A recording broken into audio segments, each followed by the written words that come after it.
Time now for your forewarned weather with Chief Meteorologist Alana Brophy.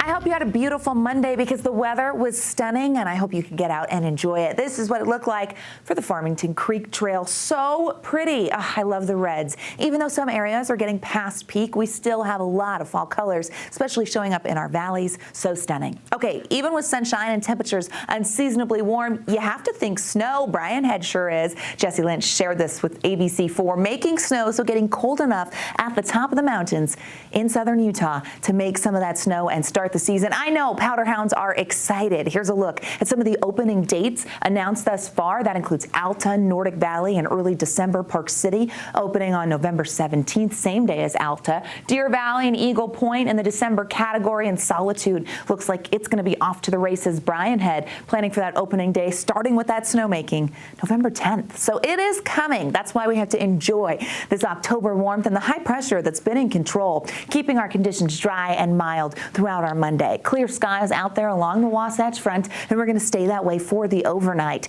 Those clear conditions allowed for temperatures to climb to 77 in Salt Lake, mid-80s in St. George.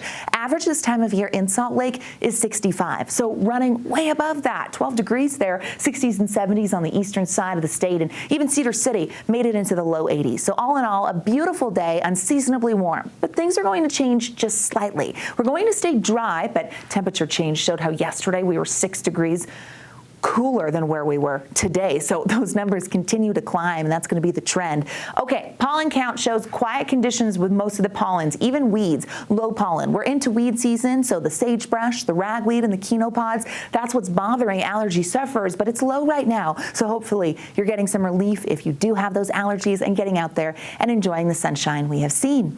As we look at the upper level futurecast, you're able to see that high pressure in control. Now there is a storm moving in from the Pacific Northwest. Wet weather stays away from the Beehive State, but we get a dry cold front that's going to move through the state and cool us down a few degrees. Doesn't last long because by the end of the work week, that high pressure, which is the dominating feature in our weather story, comes back into control and keep things really quiet. So we won't actually see wet weather until maybe next week, towards the end of the weekend. We're going to watch that system that forms off the Pacific Northwest. So enjoy this week. If you have outdoor plans or yard work to do, like myself, you've got the time. Futurecast shows quiet conditions, maybe just a little bit of cloud cover sneaking through associated with the dry front that's going to knock down daytime highs as we head into Wednesday. The winds will increase in northern Utah. That front washes out in the central portion of the state, and gusty conditions could be expected, but it will be fairly quiet. Maybe just a little bit cooler, not so bad. Low to mid 70s expected along the Wasatch Front. Tonight, we're going to see those temperatures in the 40s and 50s, 70s and 80s on the eastern side of the state. 70s for the I-15 corridor and 80s, upper 80s in St. George, where it's going to be really warm. 79 is the average in Washington County this time of year, and we're running about 8 to 10 degrees above that for the remainder of the work week. Don't see a cool down until next week. Lots of sunshine, and the winds will pick up for the latter half of the weekend in the south.